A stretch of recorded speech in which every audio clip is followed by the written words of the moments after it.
Aprangsi nili video long kelang mungver pon churolo pini video bang kai si awareness ason lo lasi karbi hijan puse chethan chpare nang puse labang so video slam lo lasi nang tum seme labang so video kicheng pen ke jut anan tum nili ko pipis kaning jaman tum kicheng pen arjunan jong sar jomesen pate a video bang share den non lom laka anu tin seme phun do anu tin long seme phun do di phun do pusame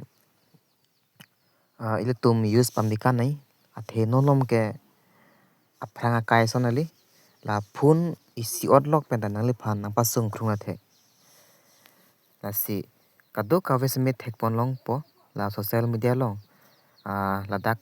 nang jono no kam yo pen la sodi me kam yo po laya hadi advertise nang tum thek long long the la si nang tum lahai pang ke palu dun ri nang tum just po mobile thek long chat masi po a number do pasme call plum pasme dina tum chingki kidet signai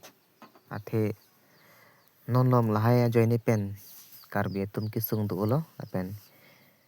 ko ane pan kada mang do lo si non malom lake kacheri pen se do nay kai asi na hok la dam pasme tum chini pamika pen hala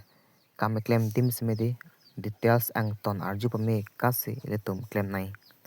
kali kalang ladak selari kilan an po dor tok masi lahai ning chi khau e pen masi phun kolo wang podai hadak ang ho pu ma dam ju putel lage mo phi ki sung do ko si ka to ka vis me ka cheri ke lage mi thang ra deng se do lasi anu tin smik matha pame kani athe lahai joni pen karbi tum ki sung do piglo asi nili seme matha pen chithan chpare nang posil bang so video salam lo lasi nang tum phan la advertise baklang tap nang baklang phu kan tum ahok tinun ri tum matha pame kap sa ajat sme claim nai asil bang so video ka share kenang so lasi pini